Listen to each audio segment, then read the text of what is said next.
Good morning, good afternoon, and good evening, whenever or wherever you're watching or listening. This is the Stochastic NHL DFS Strategy Show, and as you can tell, I am not Josh Harris, although sometimes I do get envious of that hairline. Josh is not going to be on the show today. He's really going through it. They've got a big snowstorm in New Jersey. His power's out. He's dealing with two young kids, so I am here all by my lonesome today.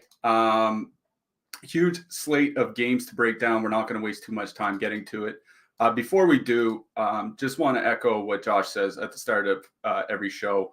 We really, really appreciate all of the support and the love that we felt from the community over the last couple months, whether it's through signing up in the affiliate links, whether it's super chats here on the show, whether it's just sharing our stuff on social media, whatever it is, it's certainly helped us out and it's kept this show going. And you know, there's only, about 10 weeks left in the season, 9 weeks, something like that. So we're getting towards, the stretch run here, and we want to keep doing these shows. I'm going to share the affiliate link in the chat. If you are interested in coming to Stochastic, just click that link.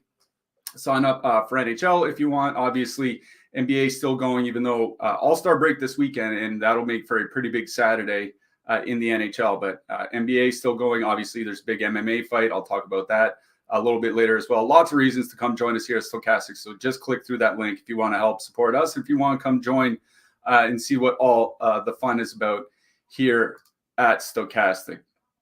All right.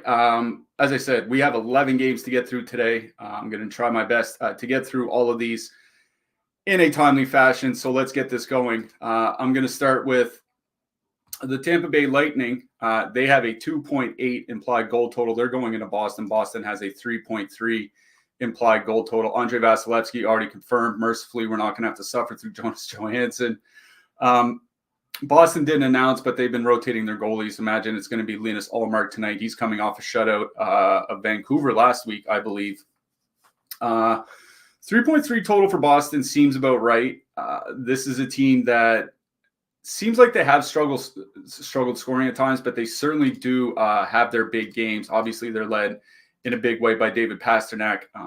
Pastrnak actually leads projections here today for everybody, all skaters, all goalies, all defensemen on DraftKings, 18.89 points.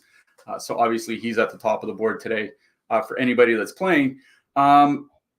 Boston looks like they're going to be putting Pastrnak next to Marchand and Coyle. And as we talk about often on this show, when Pasternak's next to Marchand, that's when the defensive numbers tend to suffer. And this particular line combination is no exception. 2.8 expected goals against per 60, 2.8 actual goals against per 60 minutes of 5-on-5. Those are below average. So, it is a good offensive line. They're at 3.3 goals per 60 minutes. Tampa Bay still obviously without Mikhail Sergachev, so they're a little bit short, but Boston is incredibly expensive at $21,500. I'll bring our top stacks tool up. They're not getting a lot of ownership, coming in at about 5%. There are a handful of expensive lines on the slate tonight, and none of them seem to be coming in with a ton of ownership. And, Boston does have a good power play, but Tampa Bay doesn't take a ton of penalties. Tampa Bay penalty kill is not bad, and they've been around average over the last couple months. So it's not like a great power play spot for the Bruins either. They are going to match up quite a bit against the Tampa Bay top line, though. And the Tampa Bay top line, their defensive numbers are even worse than Boston's. 3.2 expected goals against, 3.6 actual goals against per point, Kucherov and Stamkos. So that's a pretty good matchup at 5-on-5. I don't mind playing Boston here. I just think that there are other spots, like if I'm going to pay up for a super expensive stack here tonight, I'll bring up the list real quick. We'll get to Edmonton and Colorado, but, you have Edmonton 5.4%, Colorado around 5%, the Toronto top line a little bit higher. Like there's no super chalky, expensive line here tonight. So you don't have to play Boston. Charlie Cole's not on the top power play unit either, so it's not a perfectly correlated top line. And when you're paying that heavy, you kind of want them to be. I'm fine with them. They're not a big target of mine. On the Tampa side, The top line's expensive, 23,900, and they don't have a top 5, top 2 stack percentage, which means they're not amongst the top 5 lines by top 2 stack percentage. Those go to Boston, Edmonton, Colorado, and 2 from Toronto. So for that reason, they're not coming in with any ownership at all. But on a slate this large, like, there are going to be a lot of lines. I wrote about one in my picks column today over at Stokastic.com, free to read. So head on over to the NHL section. There are a lot of lines that are going to come in under 1% or 1%, 2%, maybe 5%. I just think on a slate this big, you don't necessarily have to force it. So I think Tampa 2 is playable. They had a good game over the weekend. Cirelli, Hagel, and Nick Paul. Nick Paul on the top power play unit. Boston has been taking a lot of penalties, 4.1 minor penalties per game over the last couple months. So you do get Nick Paul exposed to that top power play unit. Brandon Hagel, like, I honestly believe he is truly the most underrated player in the NHL. He had a 3-point game the last time out. So they've been pretty good. There's not a lot to worry about in the Boston middle six. But I'm going to be honest, this isn't a game where I'm running out to go stack in my single entries. I just think that there are other spots that I would rather go play. Next game up, we have the Los Angeles Kings, 3.2 implied goal total. They're going into Buffalo. The Buffalo Sabres have a 2.8 implied goal total. We have David Rittich starting for the Kings. He's been really, really good for them. 931 save percentage so far this year. We saw kind of the same from Cam Talbot over the first couple months of the season. He's just kind of, falling apart a little bit, with much as the whole team. Which is why Rittich has been getting the starts. He's been playing extremely well behind a very good Los Angeles defense. Probably Ukko-Pekka Luukkonen going for Buffalo on the other side. So I don't know what to make of Los Angeles because, yes, they fired Todd McClellan, but the coach that they brought in is the coach that was assisting Todd McClellan. So, I don't think a whole lot will change. It's been running more or less the same lineups as well. I do think Los Angeles is a very good team. They've struggled to generate offense, which has been a big part of their downfall, or was a big part of their downfall over that, 17-game stretch or whatever. But, they won in Nashville right before the All-Star break. They shut out Edmonton coming back from the All-Star break. Overall, they're 3-2-2 over their last 7 games. That's not that bad. And those wins are against the Rangers, Predators, and Oilers. Like, those are, at least 2 of them are really good teams. Los Angeles has their top line back together, all on the top power play unit again. They had been struggling to generate offense, as I mentioned. 2.4 expected goals in calendar 2024, I believe. It's not very good. They were really good for the final 2 to 3 months of last season. They were really, really good for the first couple months of this season. I got to think it was kind of just a little bit of a blip. The problem is like, going into Buffalo is not necessarily like a great spot. Buffalo, they do take their fair share of penalties, 3.7 minor penalties per game over the last couple months. That's above average, but it's not extreme. Buffalo is going to be missing Owen Power, though. And I think that's kind of an underrated point about the Sabres this year, is I think their defensemen have struggled, Rasmus Dahlin included, his point production aside. So that's a big loss for them on the blue line. They don't have anyone they can fill in. It's like, if one of the forwards gets hurt, they have a lot of good prospects in the AHL that they could bring up. It's not quite the same for the defensemen. It looks like Jacob Bryson is going to be drawing in for him. It's kind of what we're looking at when we're talking about replacements. Despite Buffalo's improved defense, I think losing Owen Power is going to be a pretty big deal for the team. Los Angeles has a 3.2. Like, for a road total that's pretty high, I think it's tied for the second highest road total on the slate here tonight. And despite that, no one's playing the Kings. The Kings top line, 1.1% ownership. The Kings second line, 2.6% ownership. I would lean towards Los Angeles's top line for this reason. They're perfectly correlated on the power play. And even though they might not get a ton of power play opportunities, whenever I can get a line that's perfectly correlated on the power play, I do tend to lean that way.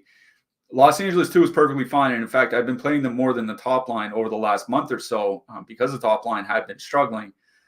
But Los Angeles 2 is perfectly fine to play here tonight. I just think the Kings top line had shown so much good that I'm willing to kind of overlook, 4 or 5 weeks of a downward spiral against a Buffalo team that is missing a key defenseman out of the lineup here tonight. So I do like Kings 1 here.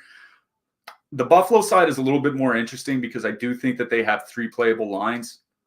They're probably going to use the Alex Tuch, Casey Middlestat, Jordan Greenway line in a pseudo shutdown role. I think that's a line that I could cross off for that reason. I don't want them going into that Kings top line because, even if as they've struggled on offense, they've still been really good defensively.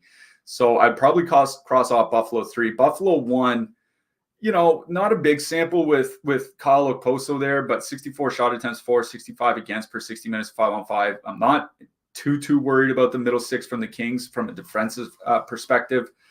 They're not coming in with much ownership, that Cousins, Peterka, Benson line, and they have had good numbers together this season. 3.3 expected goals per 60 minutes at 5-on-5, generating 75 shot attempts per 60 minutes and over 120 minutes together. I do think that's a line that I would probably take if I wanted them in as a filler stack tonight. I'm just not super stoked going up against this Kings team, even when they weren't playing well. They weren't giving up a ton of goals. Obviously they had a couple bad games, but they weren't giving up a ton of goals. If anything, it would be Cousins, Peterka, Benson. Probably leave Benson off. I think he's more, for an 18-year-old, he stands out more defensively than he does offensively. So I think a Cousins, Peterka 2-man is just fine. But that's about it from the Buffalo side. I just really prefer Kings 1 in this game. Yeah, and as Colin said, Matthias Samuelsson out. He's a big part of their defense as well. Clayton's asking if Victor Arvidsson's back. It doesn't look like he's back. The projected lineups that I saw had him still out, which kind of makes sense. Off-season back surgery, hasn't played yet this season. Maybe they want to give him 2 or 3 weeks to really get up to speed. I'm perfectly fine with that. So Los Angeles won for me out of that game. Moving on, Anaheim Ducks, 2.9 implied goal total going into Montreal. Montreal Canadiens have a 3.2 implied goal total. You want to talk about your chalky spots. This is definitely going to be one of them.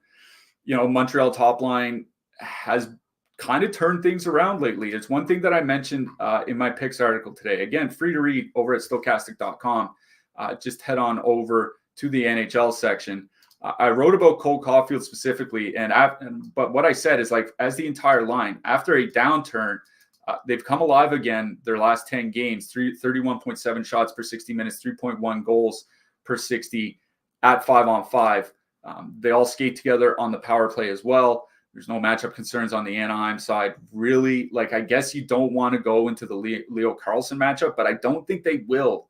For this reason, Anaheim, there's nothing confirmed about, officially about the Anaheim lineup. I don't think they have beat writers that travel with them. So unless the opposing beat writers say something, usually don't get confirmation. But at practice yesterday, I believe it was either yesterday or on Sunday, they had Pavel Mintyukov back in the lineup, and they had a top 6 of Vetrano, McTavish, and Troy Terry, and then Adam Henrique, Leo Carlsson, Ryan Strome. Vetrano, McTavish, and Troy Terry skating together makes me think that's the line that Cole Caulfield and Slavkovsky and Suzuki would go out against, and that's not a matchup that I'm overly concerned about. So I think it's a fine matchup for Montreal 1 at 5-on-5, and on the power play, it's even better. Anaheim, one of the most penalized teams in the league over the last 8 weeks, 4.3 minor penalties taken per game. I believe that's 3rd in the league. Montreal's power play seems to be going along just fine, replacing the traded Sean Monahan with Alex Newhook. They're not drawing a ton of power play opportunities, but against this Ducks penalty kill, I was looking at their numbers over that 2-month span, dead last by shots against on the PK. So they're allowing a ton of shots. They're taking a lot of penalties. It is a good matchup for Montreal 1. They're just coming in with an absurd amount of ownership, projected ownership at 18% against a 7.8% top 2 stack percentage. That's high. On a slate like this, and I mentioned it in the picks article, I'm not overly concerned about ownership, but a Montreal line, even if they are playing better, between 15 and 20% on an 11-game slate, that feels really, really high. I would probably avoid them for that reason. I think this is a team where I'd be fine with one-offs. A cheap one-off, Slafkovsky's got 24 shots and I think 9 points in his last 10 games. Certainly a one-off Cole Caulfield. If you want a one-off like a Josh Roy, even a Alex Newhook for his power play role, or Joel Armia, I think that's fine. Full stacking, I think, is where I kind of get lost. The more interesting side for me is Anaheim. For this reason is because nothing is confirmed, Mason McTavish is still carrying the day-to-day tag on DraftKings, and I'm wondering if that's not going to shy some people away from him. McTavish, Troy Terry, and Frank Vetrano don't have much of a sample together, don't have any sample together, really. But I think other than Leo Carlsson, they're putting their three best offensive players that are healthy on the same line together. You're going to get likely McTavish and Troy Terry on the same power play unit as well. Montreal has been taking a lot more penalties. I mentioned it this morning in our Discord. Like, we brought it up a few times on the show. Arbor Jackeye takes a lot of penalties. It seems like he just forces everybody else to take a lot of penalties too. They've taken 29 minor penalties in their last 6 games since Jackeye returned. 4 minor penalties per game overall over the last 2 months. I think that's 5th in the league, not too far behind Anaheim. And Anaheim's been drawing a lot of power plays, 3.9 minor penalties drawn per game over their last 2 months. That is 6th, I believe, in the NHL in that span. And it's the second highest, of any team on the slate. So could be a ton of power play opportunities for Anaheim. Not sure Mason McTavish is going to have exceptionally high ownership rates until he gets rid of that day-to-day tag, because information is tough to come by. It's one of those, we'll have to see what things look like in warm-up. But as of right now, a Terry McTavish-Vetrano line would be the line that I'd have the most interest in this game. All right, let's move along to Columbus. Columbus has a 3.0 implied goal total. They're going into Ottawa. Ottawa has a 3.9 total. It's the highest, tied for the highest total on this slate. Whew, oh boy, that means a lot of ownership going Ottawa's way. And if you look at the top stacks tool that I'll bring up real quickly, 10% on the top line, 6% on the second line, nearly 5% on the third line. So you're looking at over 20% between the 3 lines, which kind of makes sense when you see a total like that. I'm kind of struggling with it for this reason. One, Jake Sanderson now takes out a very good defenseman. Artem Zub wasn't on the ice for morning skate today. Didn't see any further updates. I would assume it's kind of a game time decision type thing. The other is, like, Columbus hasn't been terrible defensively. Like, I wrote up in the article, since Christmas, 22nd by expected goals against. Like, that's not awful. If you look since January 1st, since they started getting healthy, 15th by expected goals against per 60 minutes at 5-on-5. In fact, they're tied with Seattle by expected goals against at 5-on-5. And even their actual goals against, 24th in the league. Like, they're not down there with teams like, Ottawa, for example, who's dead last in that span. So, like, I'm perfectly fine playing the Sens. What worries me, a couple things. What worries me more is the power play units. They moved Shane Pinto to the top power play unit with Tkachuk and Norris and Giroux. So you have Norris and Tkachuk on the top line from the power play, Giroux on the second line from the power play, Pinto on the third line from the power play. Like, these guys are all spread out. And it's not like Ottawa's power play has been exceptional this season anyway. So, like, I guess if anything, I would have to go Tkachuk, Batherson, and Norris. Like, I hate playing Josh Norris. Like, I'm pretty sure he scored last game. So, blind squirrels and all that. But that top line up to 110 minutes, 2.4 expected goals per 60, but 62 shot attempts. So they're at least getting pucks towards the net. I probably want as much exposure to the top power play as I can get, which is why I would go Tkachuk and Norris. 10%, I think it's doable, especially with a 3.9 total. I don't know, man. I just find myself thinking that, this team has not played that well under Jacques Martin. They haven't played that well all season. I know Columbus has not been a good team, but it just feels like a lot of ownership, especially on the depth. I wrote up Ridley Greig in the picks article. His slap shot on the weekend, his slap shot into net goal was hilarious. Him and Pinto have really good numbers in a small sample. Like, I think they make sense for some sort of filler with your Edmonton or Tampa stacker or what have you. The line that interests me the most in this game is on the Columbus side. The Columbus second line was a line that I wrote up in the picks article. Voronkov, Marchenko, and Kent Johnson. I had to throw in Kent Johnson just because Josh isn't here. What I wrote up is in 70 minutes together with Voronkov and Johnson on the ice, they're out attempting the opposition 79-64 and outscoring them 4-0. Now they've mixed up the power play units, so it's not a perfectly correlated power play anymore. But I'm not worried about the Sens defensively. Ottawa does take their fair share of penalties as well. 3.6 minor penalties taken per game over the last couple months. You still get Marchenko on the top power play unit. I kind of like Columbus too as a filler here. They're not coming in with a lot of ownership, 1.4% per the top stack. So I think Columbus 2 is where I'm leaning as a filler stack here. But if I'm playing Ottawa, I'm probably going to the top line, maybe even turn it into a power play stack, because if there's one thing Columbus has still struggled with, it's definitely the penalty kill. If you want to come join Stochastic, and I'm going to drop the link in our chat once again to click through, you can come join us and you can get access to all the great tools that I show here on the show. You get access to the projections for DraftKings, for FanDuel, for Yahoo. We have goalie stat projections. We certainly have ownership projections for DraftKings and FanDuel. The top stacks that we use all the time here on the show. You get access to the Discord, where people help each other out quite a bit, whether it's with lineup construction, whether it's with news, whether it's with some cooking advice, which apparently a lot of people in our Discord need. But if you want to come join us, especially with the NBA All-Star break coming up this weekend, it's a perfect time to get in on what should be some very big contests, particularly on Saturday. Click through that link that I provided in the chat. Come join us here at Stochastic. The water's warm. Just keep your hands where the eyes can see, as Clayton might say. Let's get to our next game here. We have the St. Louis Blues with a 2.7 implied goal total. They're going into Toronto. The Toronto Maple Leafs have a 3.7 implied goal total. Toronto does have two lines amongst the top five for top two stack percentage. Matthews, Marner, Nyes, and then Nylander, Tavares, Bertuzzi.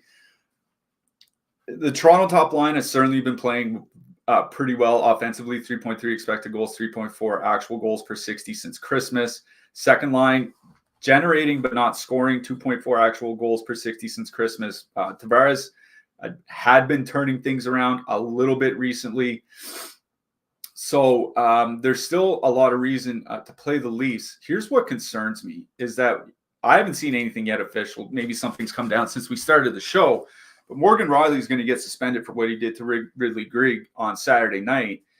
And when I look at the rest of the Toronto lineup, it's like, who's moving the puck? Like, Timothy Liljegren is fine at doing that.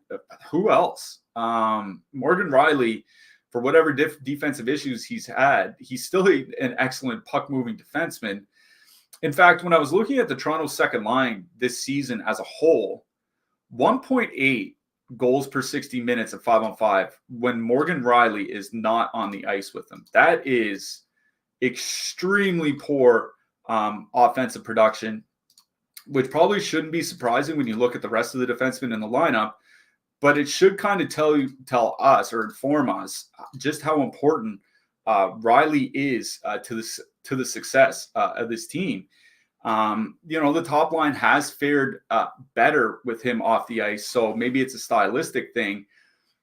This is one of those situations, though, where if I'm going to play Toronto, I'm going to play the low-owned Austin Matthews. That Toronto second line expected around 9% ownership, despite a similar top two stack percentage. They are a little bit more expensive, but I want Austin Matthews in my lineups if I'm playing Toronto here tonight. They do have a huge total.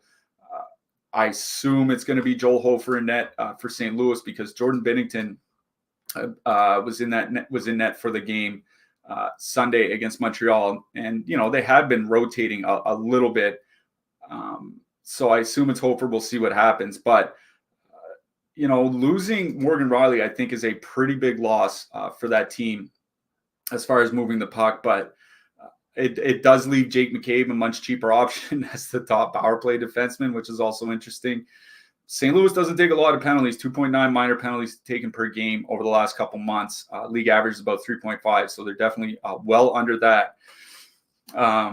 Toronto doesn't draw a ton of power plays either, so even with McCabe there, I'm not sure how well they're going to do or if they get plenty of opportunities to do it. But if I'm playing Toronto tonight, it is that Matthews, Marner, Nyes line. St. Louis is easily the more interesting side for me here. They are sticking, obviously, with their top line of Kyrou, Buchnevich, and Thomas. They are expensive at nearly $20K on DraftKings. That is the same price as the Matthews line, nearly the same price, but almost no ownership, 0.3% ownership against a 4.4% top two stack percentage. And I'm wondering, what are people afraid of on the Toronto side? It's not Ilya Samsonov. It's not the penalty killing, which has been terrible basically for 2 months now, easily bottom 10 in the league, bottom 5 for most of it. St. Louis power play had been better with Jake Neighbors. I saw they moved him off for one power play in the last game, but then put him back and then he scored. So I imagine he's going to be there again. I honestly, I do like the Matthews line here, but that St. Louis line coming in with almost no ownership, that is one of those lines that I would be considering here tonight. There are plenty of filler lines to put alongside them. They're perfectly correlated. 2.9 expected goals, 2.8 actual goals per 60 at 5-on-5 since Christmas. That's not tremendous at all, but they do play heavy minutes, often around 20, if not more.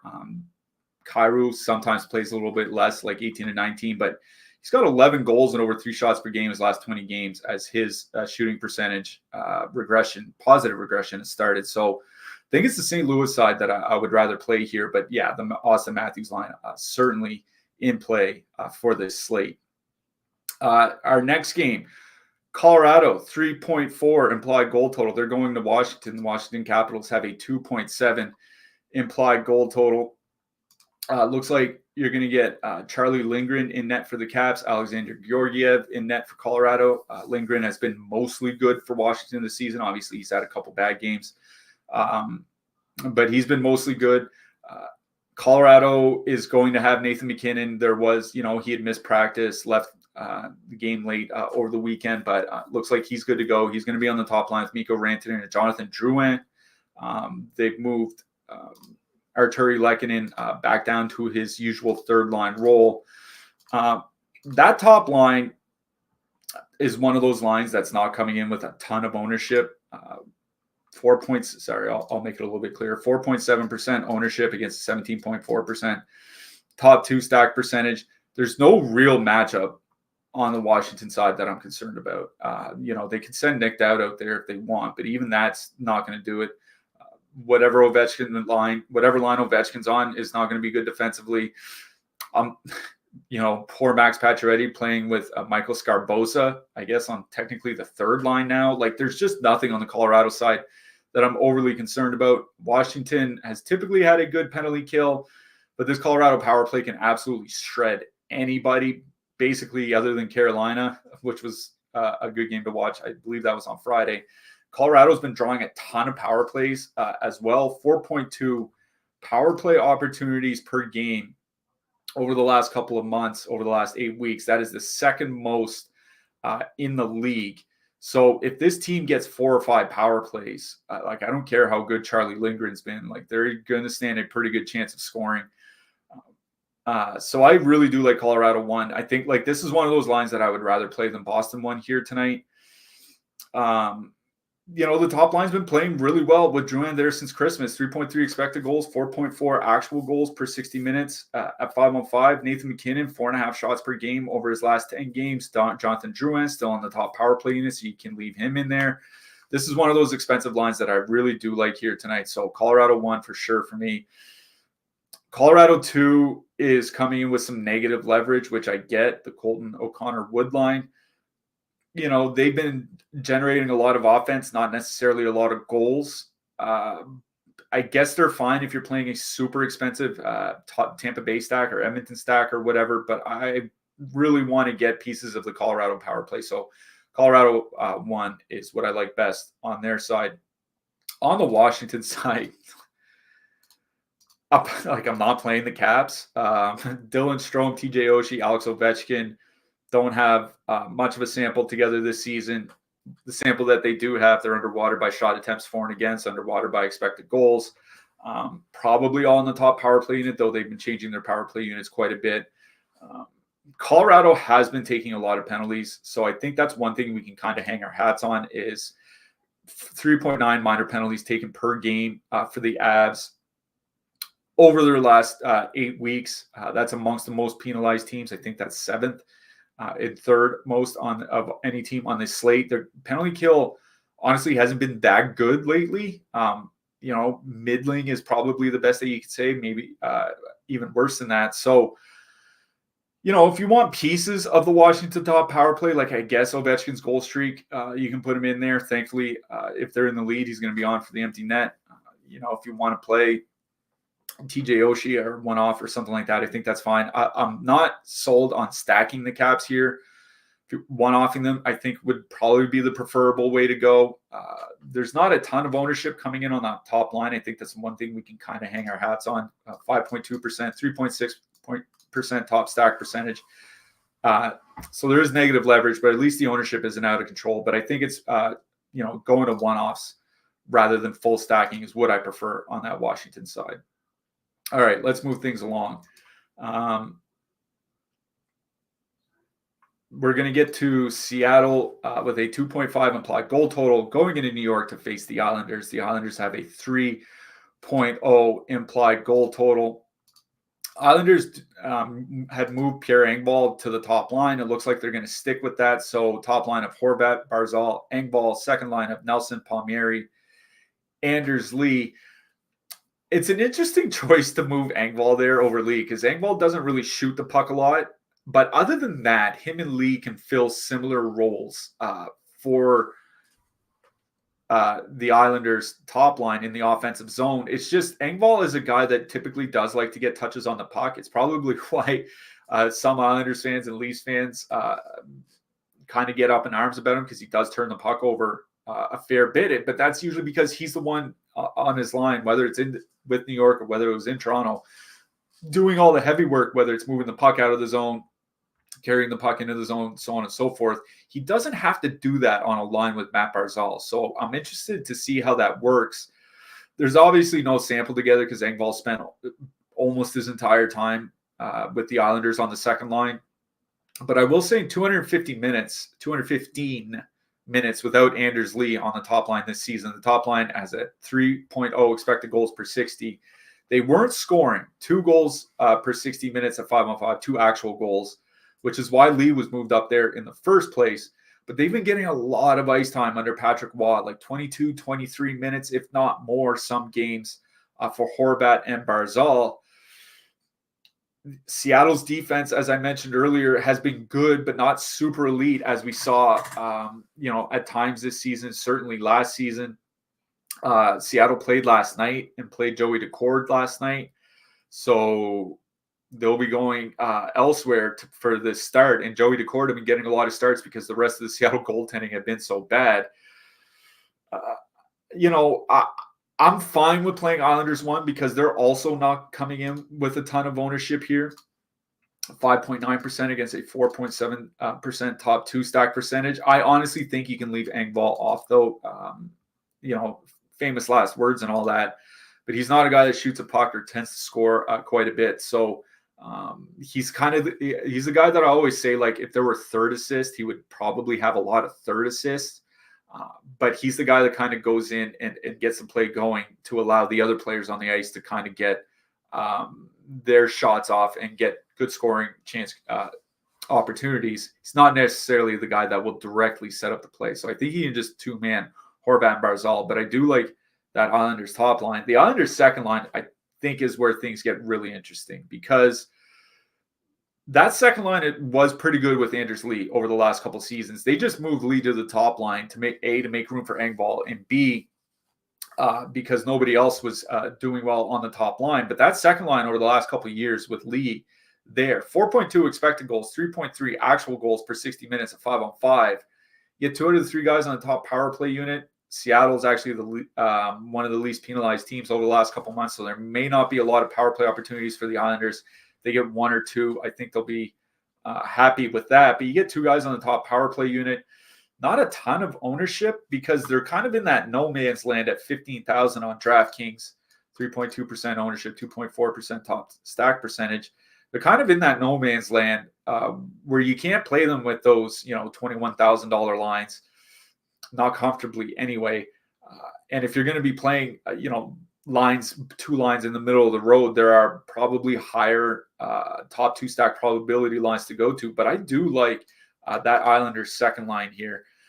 On the Seattle side, they mixed up their lines a little bit during the game last night. They moved Jared McCann to the top line and Tatar down to the 4th line. Usually, Seattle has a lot of ownership because they're priced so cheap. Tonight is not the case. Under 1% ownership for all their lines. We still have Tatar on the top line because it's not confirmed that he's moved down. With Seattle on the back-to-back, we may not know until warm-ups. But one thing that stood out to me about this game, a 2.5 total for Seattle is the second lowest on this slate. And that's intriguing because the Islanders had been a team that were awful defensively through the first 40 games of the season. That's why it's a big reason why Lane Lambert was fired and Patrick Waugh was hired. Now, they played 7 games under Patrick Waugh. That's not enough of a sample to hang our hats on, but those 7 games, I think they have the 4th lowest expected goals against numbers per 60 in the league. That's a drastic turnaround from earlier in the season. And the reason why that's notable, despite it just being 7 games, is the Islanders' schedule in that span. Like, okay, they played Montreal. But other than that, Vegas, Dallas, Florida, Toronto, Tampa, and a streaking Calgary team. Calgary beat them. But those are really, really good defensive numbers against at least 5 pretty good offensive teams and a 6th that has been a lot better lately. So I don't want to read too much into 7 games, but it certainly looks like they're trending in the right direction defensively. So I don't think I have a ton of interest in stacking anything on the Seattle side. Like, I think one-offing Oliver Bjorkstrand is just fine. One-offing Jordan Eberle, I think, is just fine, like those types of things. But I'm not really super high on Seattle. And they missed or they had Brian Dumoulin injured last night as well. We'll get to the defenseman later. He's not a big part of their defense core, but it could mix things up for them. So I think for me, this is all about the Islanders. Not super excited about playing the Islanders. If anything, I would probably dip down to that second line, but it is the Islanders side that I do like a lot more here, even factoring in ownership and all that. If I subscribe to the Sims tool, can I use it on my phone? I assume you can. I don't use the Sims tool myself because I only play NHL, maybe some esports. If you send an email to the support, they should let you know for sure. Hopefully, I would assume so, just because everything else can be run on your phone. But I would double check with support just in case, so that you're not out here subscribing to something that you can't use if you're using mostly your phone for your DFS needs. Our next game, 3.2 implied goal total for Carolina as they go into Dallas. The Dallas Stars have a 3.3 total. This is a 6.5 total game. Both teams are expected to get their goals in tonight. Like, one of the reasons why you're seeing totals that high is because these two teams basically have 3 lines that have capable scoring. Maybe there's one line on Carolina that doesn't do as well, and same thing for Dallas, but basically 3 capable scoring lines. It's interesting that Carolina is not coming in with any ownership here. 1% on the top line, over leveraged on the jury line. I'll get to them in a second. Under 1% on the third line. It makes sense because they, any one of those lines could score 3 goals in a given game. But the Dallas side, it's nothing that I'm really worried about from a defensive perspective. Like, Wyatt Johnston was moved back down to the Jamie Benn line, basically because they needed Wyatt Johnston's help down on that line. Especially with Evgeny Dadonov injured now.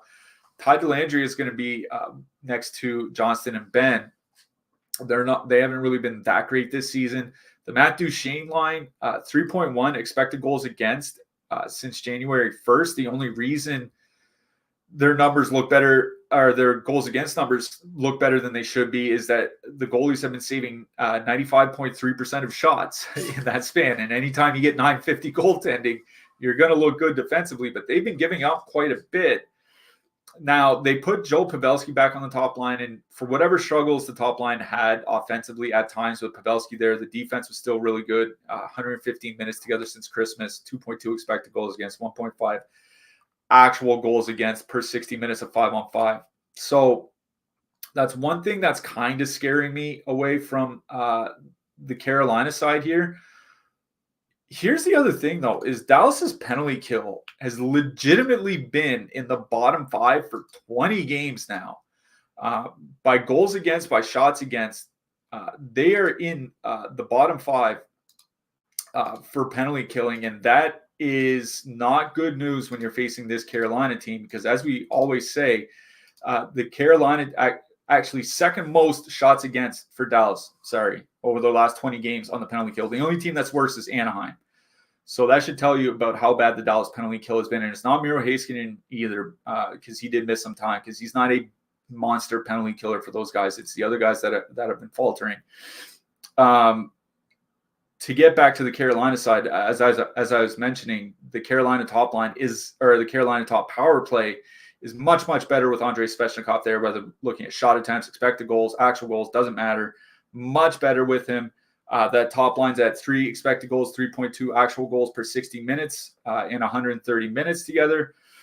Overtime game led to inflated ice time, but Svechnikov played over 19 minutes in that game against New Jersey over the weekend. Sebastian Aho was over 22 minutes.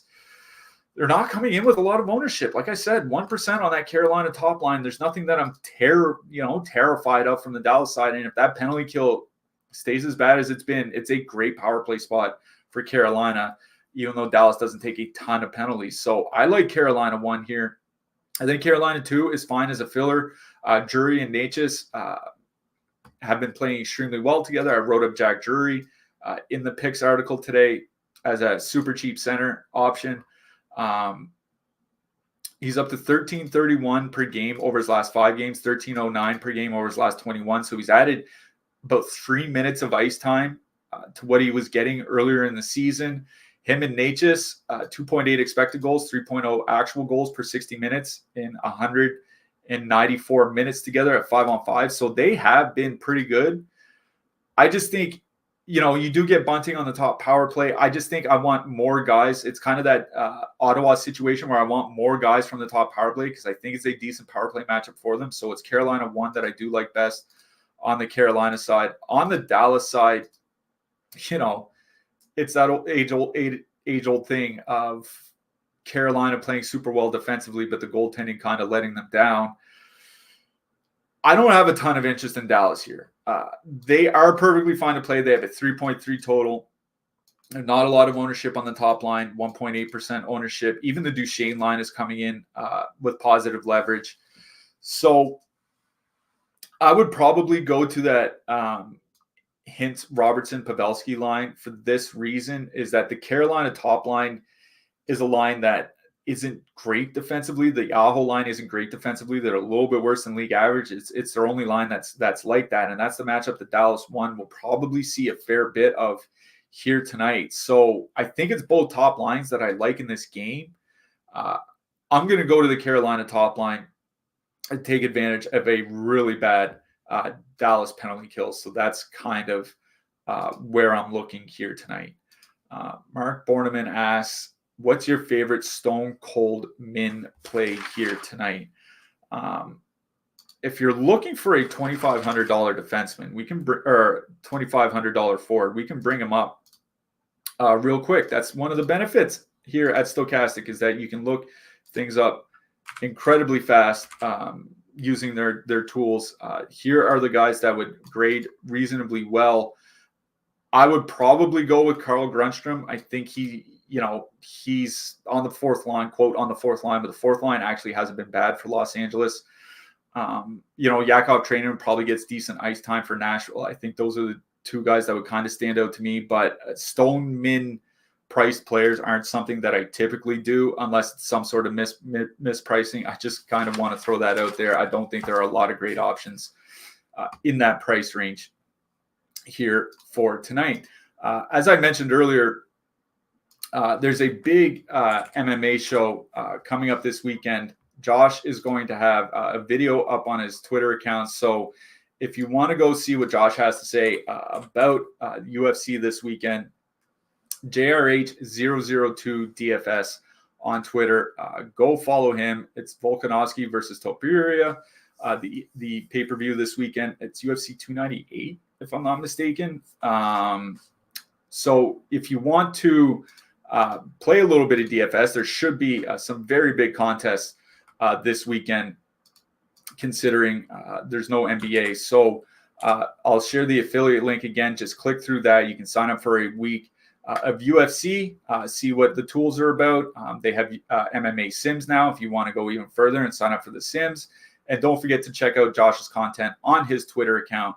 See what he has to say about the fights this weekend, because, again, the tournaments, I haven't checked recently, but the tournaments should be pretty big with no NBA this weekend. So click through that link if you want to come join us for a week of UFC, a week of MMA. See what it's all about. And if you want to stick around, you can do so after. Just click through the link that I shared there in our chat. All right. 3 games left to get through. We have the New Jersey Devils playing their second game in as many nights. They have a 3.1 total. They're going into Nashville. Nashville has a 3.4 implied goal total. Nico Dawes played last night. Nico Dawes played well last night. Got to give it up. But they called up Akira Schmid from the AHL. So I assume Schmid goes tonight. We're probably going to find out more here in a few hours when the coach talks to the team. I haven't seen an update specifically about their goaltending, but I assume it'd be Schmid that goes. For Nashville, UC Saro's probably going to be in net. Now, this is an interesting game because I believe it's one of the 2 games we have on the slate here tonight where both teams have at least a 3 total. So they're expecting goals or one of 3 games. Sorry, Carolina, Dallas, Columbus, and Ottawa. So they're expecting goals on both sides, and you're going to see some ownership on the Nashville side because of it. The Nashville top line coming in at 9.9%, 11.3 top 2 stack percentage though. So there's still a little bit of positive leverage. Schmid got sent down to the AHL because he wasn't playing well. New Jersey goaltending, Dawes' night last night aside, has generally not been that good this season. I wrote up Philip Forsberg in the picks article. I'll bring it up again here. I wrote about his consistency. He hasn't gone more than 2 games without a point yet this year, and he hasn't gone more than 5 games without a goal. He also hasn't had a month with fewer than 3.6 shots per game, and it was only 1 month. Every other month, Forsberg has averaged at least 4 shots per game. Like, that is remarkable consistency for any player, especially guys outside of like that Matthews, McKinnon, McDavid, Kucherov tier. So he's been really, really good. The top line in calendar 2024 has also been really, really good. 3.2 expected goals, 4.3 actual goals per 60 minutes at 5-on-5. New Jersey still without Dougie Hamilton and Jonas Siegenthaler, missing their top 2 defensemen. Their expected goals against numbers since Siegenthaler's injury, it's been over a month now, 30th in the league. So you combine that with bad goaltending, I think this is a pretty good matchup for the Nashville top line. I do like Nashville here. They are one of the chalkier lines that I do like on this slate.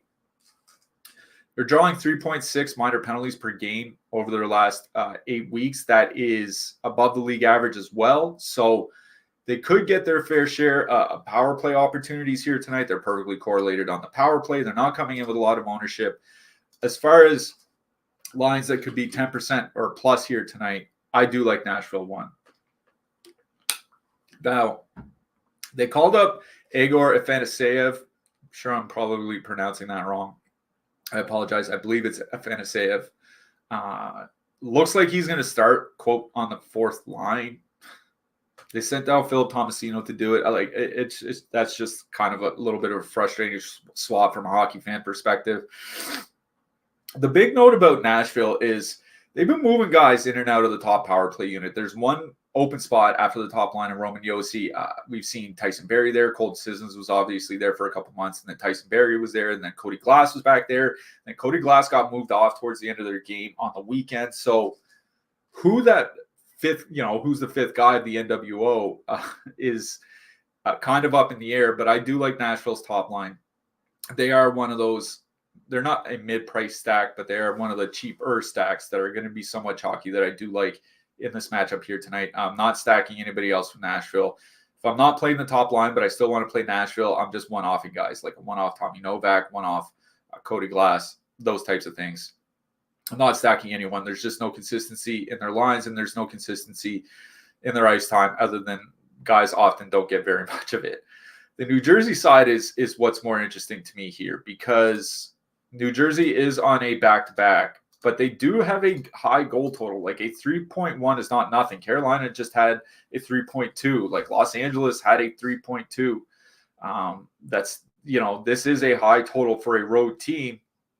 Jack Hughes, multi-point game last night. Tyler Toffoli, 20 shots in his last 5 games. He hasn't been getting a ton of ice time, but those two guys are on the top power play unit. Not coming in with a ton of ownership either. Toffoli, Hughes, Holla, 3% ownership. Now, if you want to go with the cheaper line with Brad Hischier, Palat, I think that's perfectly fine as well, because Brad Hischier and Palat, they've been incredible together. Getting up near 200 minutes, 4 expected goals per 60, 4.8 actual goals per 60. Even with Hughes back, they've been skating 18 to 20 minutes. How things go on the power play with Hughes back remains to be seen. Jesper Bratt doesn't have a power play point in 17 straight games. Seems like this might be a decent opportunity for him.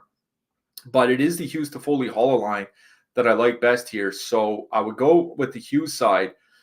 But I'm going to be honest, I think I would rather just, choke a little bit more ownership and go to that Nashville top line. They've been playing too well. They get New Jersey's goaltending.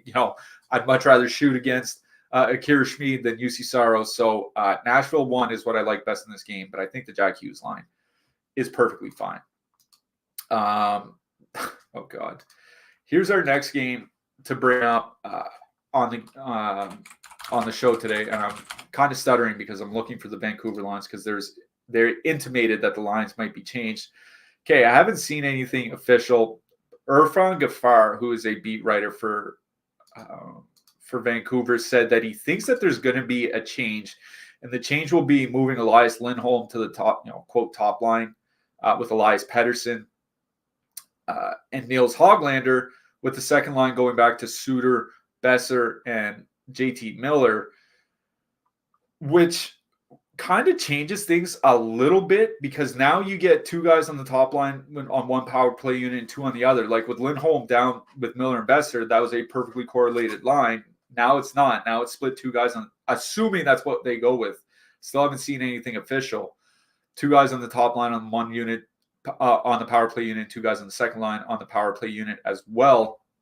It surprised me that they had broken up the Suter, Besser, and JT Miller line because that was a line that had been playing pretty well for the Canucks. Now, I get that the rest of the lineup kind of really wasn't, so, everybody kind of gets moved around in that sense. But with Pius Suter next to Miller and Besser, 66 shot attempts per 60 minutes, 40 against.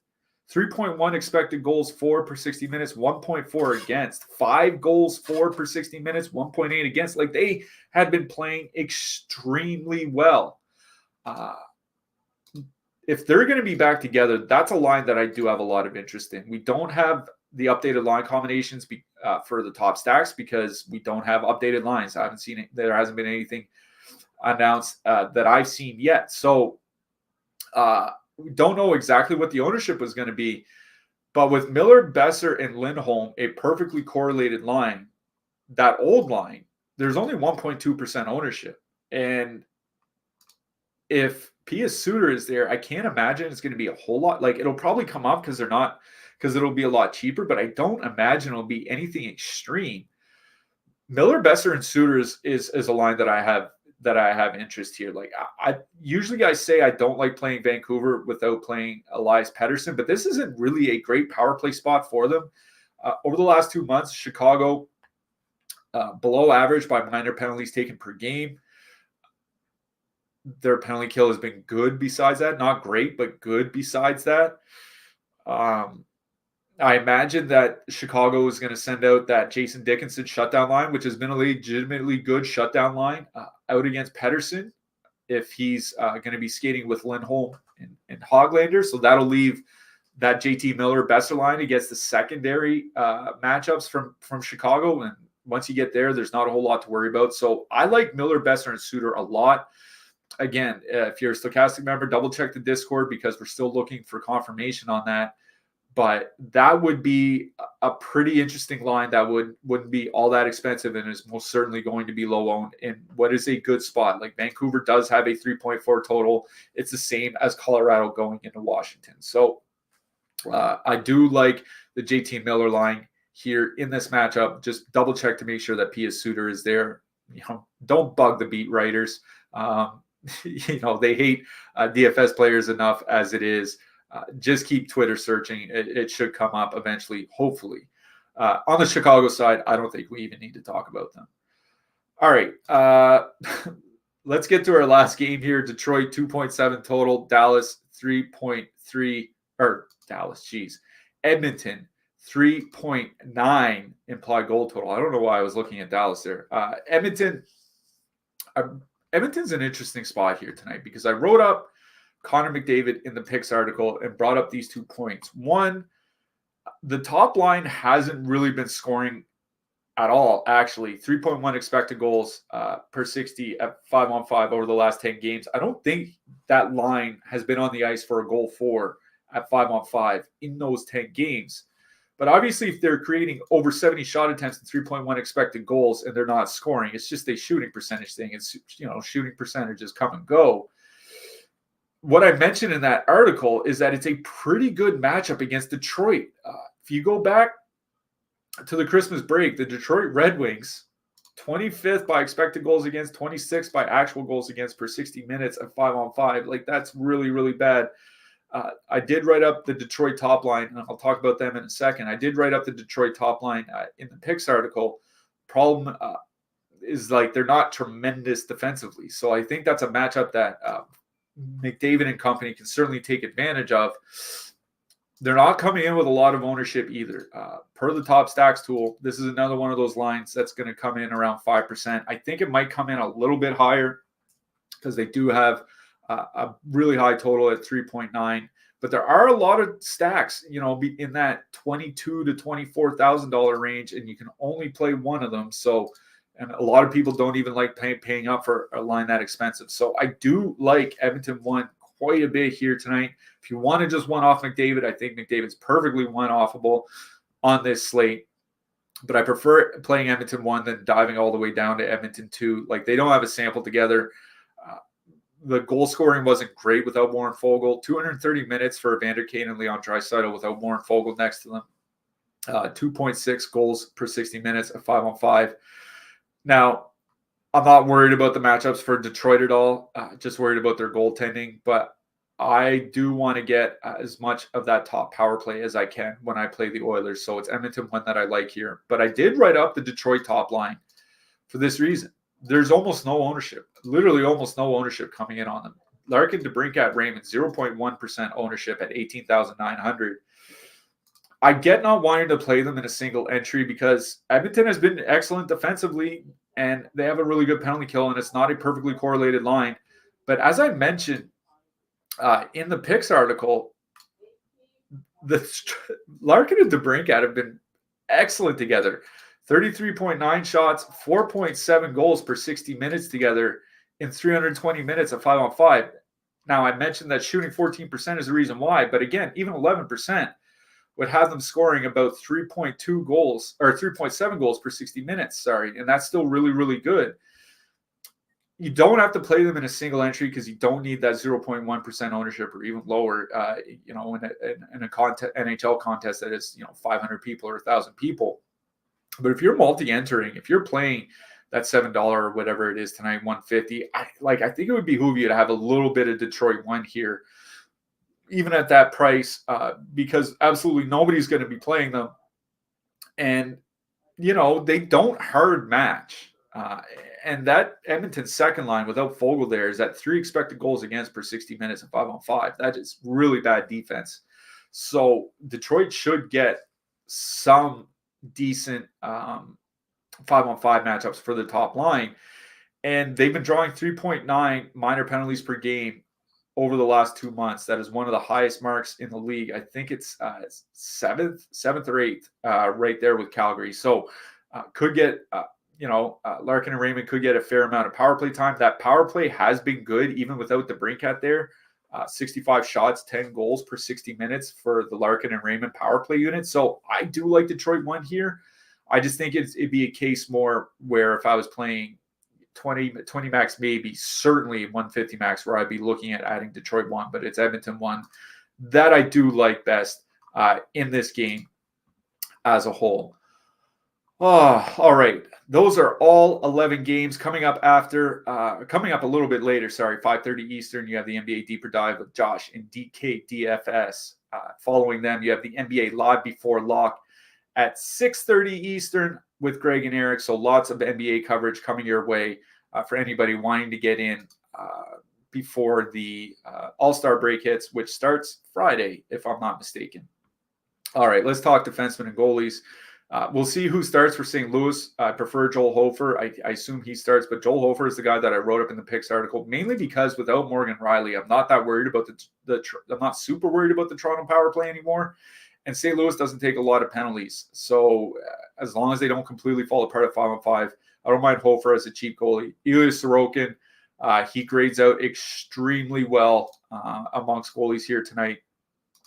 For projected saves, he's leading the way, 29.3 and only 2.5 goals against per 60. So do like Sorokin. I don't think they've confirmed. Yeah, they have confirmed him. Sorry, I was just double checking that. So I do like Sorokin here tonight. He's probably going to be chalky, but I don't care about having a chalk goalie on an 11-game slate. Ukko-Pekka Luukkonen is another one of those goalies that's kind of sticking out to me here on this slate. He's it is worrisome, with Buffalo missing Owen Power and Mattias Samuelsson. But what I will say is that might just lead to a lot more shots for Ukko-Pekka Luukkonen.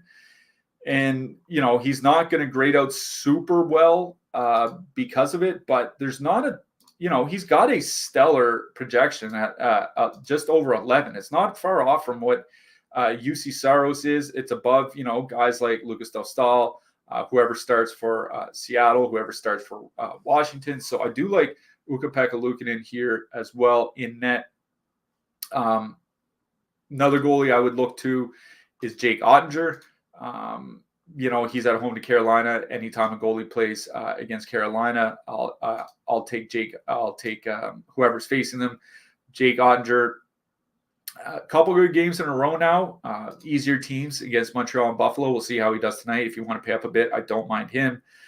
Stewie Skinner. I know I just recommended to Detroit, but if you have the room for a super expensive goalie, I don't mind Stuart Skinner. But it's Hofer, Sorokin, Pekka Luukkonen, and Jake Ottinger that I'm really focusing on. For defensemen, I wrote up Cale Makar in the picks article here today. One thing that goes underrated about Makar is his ability to generate a lot of peripherals. He has 13 DraftKings shot bonuses and 15 DraftKings block bonuses so far this season, and has done it twice. Has done them both. On six different games. So a little, about over 10% of the time, about 12% of the time, he gets double peripheral bonuses on DraftKings. So I do like Cale Makar here tonight for an expensive defenseman. Roman Josi grades out as a number one defenseman, but he's probably going to be pretty chalky. So will Mike Matheson. I'll throw out Evan Bouchard as well. If you don't want to play the expensive Edmonton power play guys, I think just playing Bouchard is just fine. Jacob Chychrun for defenseman is the guy that I'm looking towards in Ottawa with Jake Sanderson out, especially if Artem Zub is out. Torrey Krug running the power play for St. Louis. The Toronto penalty kill, as we talked about earlier, has been atrocious. Krug got a 5-point game, I think, against Montreal on Sunday. So maybe he's turning things around. Charlie McAvoy, like if you're not playing, again, it's one of those situations where if you're not playing the expensive Boston stack, I think just playing McAvoy is perfectly fine. For cheaper defensemen, Adam Bokvist looks like he's going to help Zach Werenski run the top power play for Columbus. So don't mind him at under 4K on DraftKings. Same reason for Tyson Barrie in Nashville. The guy that I wrote up in the picks article is Pavel Mintyukov. Again, we have to make sure he actually plays. It can be tough to come by some of that news for Anaheim. But it was a big difference with him on the top power play unit. 18 more shots per 60 minutes and goals were basically tripled. So him returning makes a big difference for the top power play guys. And obviously, it's a pretty good power play spot for Anaheim as they go into Montreal. Alex Vlasic from Chicago might end up having to block some shots here tonight. Tyler Myers on the blue line for Vancouver. On the other side of that game, I think is just fine. If you want to play Jake McCabe for the Toronto top power play role, I think that's just fine as well. Luke Hughes has been, getting about 23 minutes a game over the team's last 5-6 games, and he's still under 4K on DraftKings, so I don't mind him. If you want to pay all the way down, 2,700, Hayden Fleury from Tampa Bay. He's been getting more minutes with Mikhail Sergachev out. Connor Clifton from Buffalo. Again, with Samuelson and Power out, he probably should see a fair amount of minutes at 2,600. Willie Borgs, 2,900 with Dumoulin injured. He didn't get the ice time. Riker Evans did, but if you're looking for a sub 3K guy, don't mind Will Borgen for Seattle, but I think I'd rather play Fleury or Clifton. My hat trick pick for tonight, let's hope he does it. He's a guy that I've turned into a fan of over the last couple seasons. Part of what I think is an underrated core for Columbus. The Columbus Blue Jackets, their results kind of overshadowing what are some pretty good young players that have been growing very, very well offensively. I'm going with Kirill Marchenko from Columbus for my hat trick pick for tonight. That'll do it for today. Again, if you want to help us out, click through those affiliate links. Come join us. See what everything's about over here at Stokastic. We'll be back on Thursday for our show. Josh will be back, hopefully, if he's not digging his way out of a snow avalanche. I guess that's the only kind of avalanche that you can really have. But hopefully he gets some power back. Thank you guys for bearing with us today, for tuning in, and good luck tonight. And we'll see you all on Thursday.